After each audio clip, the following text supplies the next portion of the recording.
If you're looking at your goals right now, I don't know, getting financially fit, maybe writing a book or running a marathon, and those goals just feel completely out of reach, maybe even impossible, we have some good news. We do. We're here to talk about the staggering power of the small, Yeah, the marginal. exactly. We're talking about the math that shows if you improve by just 1% every single day, you don't just get a little better. You become almost 37 times better by the end of the year.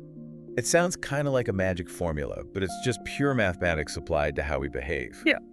So today we're doing a deep dive into the science of, sustained performance. We're exploring the framework for making those tiny compounding changes actually stick. And we're calling this deep dive atomic habits, these small foundational practices that are really the building blocks of remarkable, lasting results. And the story behind this whole approach is fascinating because the person who developed it didn't just stumble upon it. He found it out of, sheer necessity. Yeah, it's a story that comes from a really devastating setback. We're talking about a high school baseball player who, during practice, was hit directly in the face with a baseball bat. And the impact was just catastrophic. I mean, multiple facial fractures, a crushed skull. The brain swelling was so severe he had to be put into a medically induced coma. It was a total reset on his life. When he finally got home, he had double vision, he couldn't drive for months, he was in intensive physical therapy, just relearning basic motor skills. And that dream of returning to elite baseball, it seemed completely impossible. Those setbacks just kept coming. He was later cut from the varsity team in his freshman year of college. The identity he'd built his whole life, as an athlete, it was just shattered. And that painful moment, that crucible, is where this whole system was forged. Instead of focusing on this massive, scary goal like becoming a pro athlete again, he just pivoted. He started focusing on the smallest possible improvements. Things like getting consistent, good sleep every single night. Right, or committing to keeping his dorm room tidy, just for a small daily win. He found these little systems for studying, for strength training that was consistent but not exhausting. He realized that success wasn't about one monumental effort. It was about the routine. It was about the system that he discovered through all those tiny cumulative steps. And that's what allowed him to recover and eventually become a collegiate athlete, a scholar, and an entrepreneur. And this really sets the stage for our first big idea here, the compounding effect. And I don't think anything illustrates that better than the incredible turnaround of British cycling under Dave Brailsford. He popularized this strategy he called the aggregation of marginal gains. It's hard to overstate how bad they were. Before Brailsford took over in 2003, British cycling was basically a global punchline. Yeah, they had won exactly one Olympic gold medal since 1908. And in the entire 110-year history of the Tour de France, they had never, not once, produced a winner. They were so bad that a top European bike manufacturer actually refused to sell them equipment. They were worried it would hurt their brand's reputation. Just incredible. But Brailsford's strategy wasn't, to go out and buy a faster bike or hire some new superstar. It was this 1% philosophy. Break down every single component of riding a bike and just improve it slightly. Yeah. And they became almost forensic in their detail. Totally forensic. They started with the obvious stuff, redesigning the bike seats for more comfort, using heated over shorts to keep muscle temperature just right between rides. They tested different fabrics in a wind tunnel to find the tiniest reduction in drag. But the fascinating part is how far beyond the bike they went to find that 1%. Oh, yeah. They hired a medical specialist to teach the riders the absolute best way to wash their hands to avoid getting a cold. They even figured out which type of massage gel worked best for muscle recovery. And my favorite one, they painted the inside of the team truck white. The white paint is the perfect example of this philosophy. Why do it? So they could easily spot tiny specks of dust that might get into the finely tuned mechanics of the bikes. It's a seemingly insignificant change that just eliminated a little bit of friction and protected their main asset. So what was the outcome of all this? Well, within just 5 years, British cycling completely dominated the 2008 Beijing Olympics. They claimed a staggering 60% of the available gold medals. And the momentum just kept going. Bradley Wiggins won the Tour de France, and then Chris Froome went on to win 4 of the next 5 titles. That success wasn't because of one big innovation. It was the multiplication of hundreds of these tiny, almost invisible marginal gains. Right. If you improve by 1%, you barely notice it. But when you stack that improvement across every possible area, the results aren't just added, they multiply. It's nonlinear growth. That idea is so powerful, but it brings up the most frustrating part for anyone trying to start something new. We almost always run into what's called the valley of disappointment. Ah, yes. The psychological trap. You start small, just like you're told. You go to the gym for 3 days, but you look in the mirror and you don't look any different. Or you save $50, but you're not suddenly financially secure. Exactly. And because the results are so tiny at the start, we dismiss the effort. We think, this isn't working, and we quit. So how do you stay motivated through that period when you're putting in the work but seeing, well, zero visible return? You have to understand what's called the plateau of latent potential. Think about an ice cube. Okay. If you have an ice cube in a room that's, say, 25 degrees Celsius, and you slowly start heating the room, 27 degrees, 29, 31, nothing happens. The water is still solid ice. Right, it looks exactly the same. But the moment the temperature hits 32 degrees, the ice melts. The breakthrough seems instantaneous, but all that work, the heating from 25 to 31 degrees, was absolutely crucial. The pressure was building beneath the surface the whole time. Precisely. The breakthrough is always the result of a buildup of all those previous actions that looked kind of useless in the moment. And this is why we need to shift our focus completely. So we stop obsessing over the destination, the goal, and we focus instead on the map, the system. You got it. If we go back to the Olympic example, every single competitor wants the gold medal. The goal is identical. So what differentiates the winner? Their system of preparation, of recovery, of continuous refinement. You do not rise to the level of your goals, you fall to the level of your systems. Atomic habits are just the tiny parts of that robust system. That leads to a really fundamental question. Why are good habits so hard to maintain, even when we understand the math? Our sources point to 3 layers of behavior change. Right. You have outcome, process, and identity. We tend to focus on the first 2, what we want and how we'll do it, and we completely ignore the deepest, most powerful layer. Identity. Identity. Focusing on identity is about shifting who you believe you are. Outcome focus is external, like, I want to lose 20 pounds. And process focus is the how. I'm going to start a new diet plan. But identity focus is asking, who is the person I want to become, and what would that person do?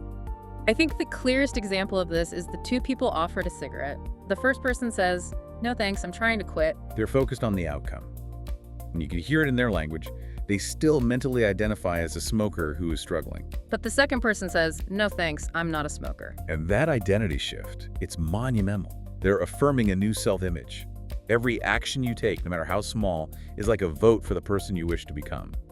By doing those small habits, you're just accumulating evidence for your new identity. We see that in the story of the entrepreneur Brian Clark. He used sheer willpower to stop chewing his nails, but what really made the change stick, what made it effortless, was getting his first professional manicure. That small ritual, it created pride. It gave him visual evidence. He started to identify as someone who takes care of his appearance. And that pride, that internal shift, was the vote that made going back to the old habit feel, repulsive instead of tempting. And this all runs through the fundamental mechanism of how habits actually form in our brains. The 4-step feedback loop. This goes all the way back to early behavior research, like Edward Thorndike's studies with cats escaping from puzzle boxes in the 19th century. Steps are always the same. Always. Cue, which is the trigger. Craving, the motivation. Response, the action itself. And reward, the satisfaction. If the reward satisfies the craving, your brain logs it and makes it more likely you'll repeat that action next time. And these 4 steps are the basis for the 4 laws of behavior change, which are designed to, engineer that loop in your favor. Okay, let's unpack these. The first law is make it obvious. This is all about awareness because so many of our habits just run on autopilot. We're basically blind to the cues around us. That's right.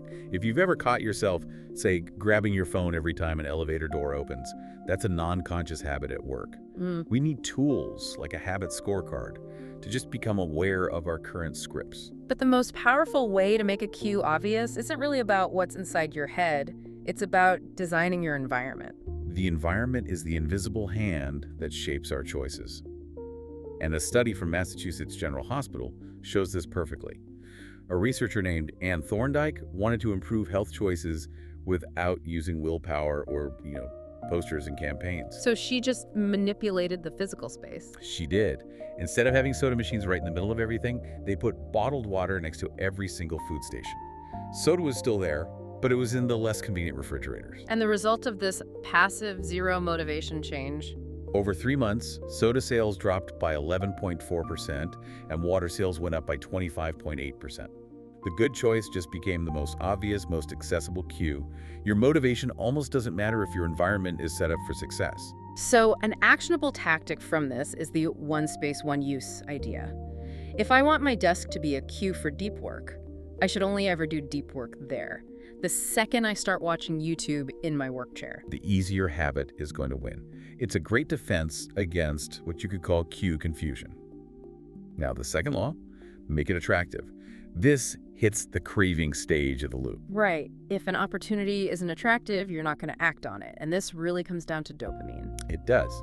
We often think of dopamine as the pleasure chemical, but early studies with rats taught us something different. What was that? Well, when scientists blocked dopamine in the rats didn't stop experiencing pleasure.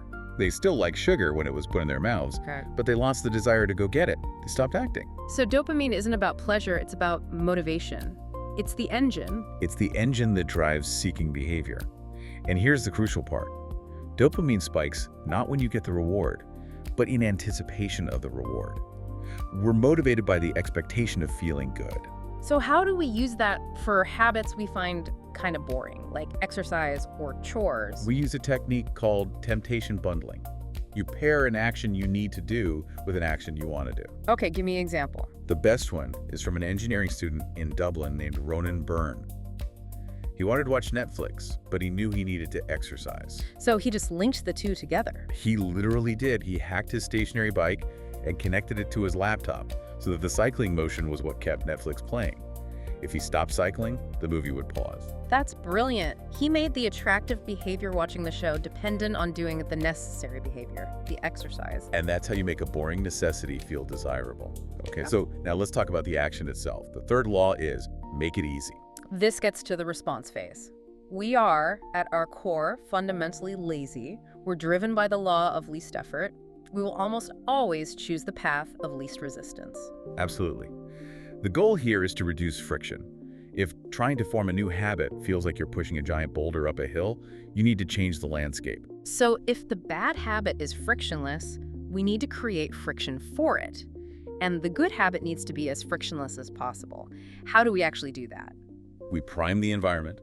We set up our space for our future success instead of constantly cleaning up our past messes.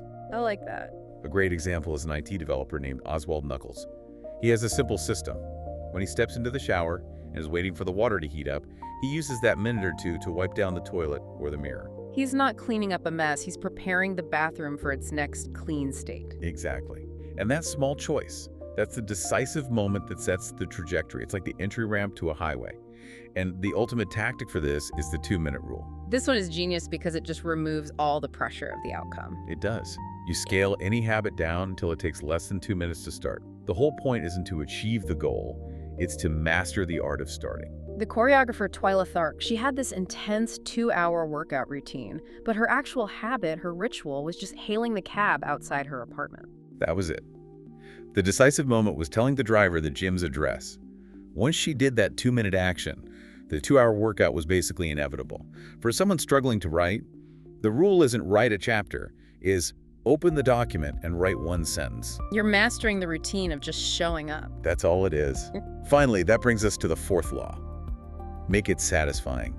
This is all about the reward. We need immediate satisfaction to want to repeat an action.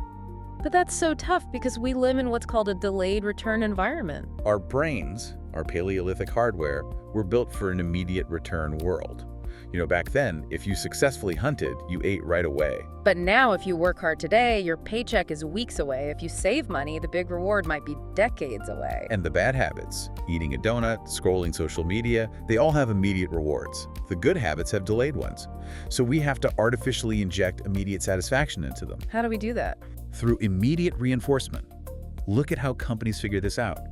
When Wrigley first introduced chewing gum, it was just flavorless chicle, and it didn't sell.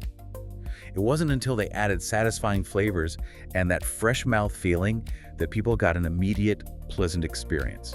The flavors don't actually make the gum work better, but they make the behavior repeatable. So for our personal goals, we can replicate this with habit tracking, the don't break the chain strategy. Like the stockbroker Trent Deersmith with the paper clips. Exactly. He had to make 120 sales calls a day. So he'd start with 2 jars, one full of 120 paper clips, one empty. Every time he made a call, he moved one clip over. That visual evidence gives you this immediate, almost addictive jolt of satisfaction. You're completing a tiny task, moving the clip, and that immediate reward makes the whole system feel more compelling. So, to kind of synthesize all of this, the path to real improvement requires a mental shift. True, long-term thinking is goalless thinking. It's about the continuous refinement of the system itself, those 4 laws.